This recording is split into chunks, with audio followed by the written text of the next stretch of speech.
5300 வருடத்துக்கு முன்பாகவே இரும்பை உபயோகித்தது நம்ம தமிழ்நாட்டில் உபயோகித்திருக்கிறோம் அப்படிங்கிறது.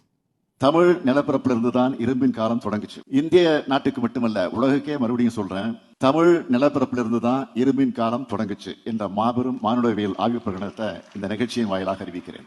5300 ஆண்டுகளுக்கு முன்னாடியே உருக்கு இரும்பு தொழில்நுட்பம் தமிழ் நிலத்துல அறிமுகமாயிடுச்சு. 7000 வருஷத்துக்கு முன்பாகவே நான் சொல்றேன், அந்த ஐஏஎஸ்க்கு சொல்றேன், ஸ்டாலினுக்கு சொல்றேன், எழுதி கொடுத்தா படிச்சிடுறதா? 7000 ஆண்டுகளுக்கு முன்பாகவே மெசொப்பொட்டேமியா என்று அழைக்கப்படும் இன்றைய ஈராக்கில் அயனை, அதாவது இரும்பை உபயோகித்திருக்கிறார்கள். சரித்திர சான்று இருக்கு. இப்படி புரியலையா? அந்த ஐஏஎஸ்கெல்லாம் புரியலன்னா கூகுளில் போய் மெசொப்பொட்டேமியா என்று சொல்லப்படும் ஈராக்கில் 7000 ஆண்டுகளுக்கு முன்பாக இரும்பை உபயோகிச்சிருக்காங்களா இல்லையாங்கிறத சர்ச் பண்ணி தேடுங்க, உங்களுக்கு கிடைக்கும். ஆராய்ச்சியாளர்கள் அப்போவே இருந்து நிரூபிச்சுட்டாங்க. குண்டு செடிக்குள்ள குதிரை ஓட்டுற மாதிரி தமிழ்நாட்டுக்கு பெருமை வந்தால் எங்களை விட மகிழ்ச்சி அடைபவர்கள் யாரும் இல்லை. ஆனால் ஊரை முட்டாளாக்கி எல்லாத்தையும் போய் இழிச்சவாயன்னு நினச்சிக்கிட்டு ஏமாத்தணும்னு நினச்சிங்கன்னா முடியுமா?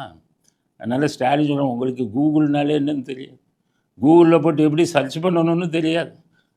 உங்கள் ஐஏஎஸை பக்கத்தில் வச்சுருக்கீங்கல்ல அறிவாளிகள், அந்த அறிவாளிகிட்ட சொல்லுங்கள் மெசொப்பொட்டேமியா நான் சொல்கிறது உண்மையாக பொய்யான்னு அந்த அறிவாளிகிட்ட சொல்லுங்கள். ஐஏஎஸ் அறிவாளிகிட்ட மெசொப்பொட்டேமியா அன்று அழைக்கப்பட்டு இன்று ஈராக் என்று அழைக்கப்படும் அந்த நாட்டிலே 7000 ஆண்டுகளுக்கு முன்பாகவே இரும்பை உபயோகித்திருக்கிறார்கள்.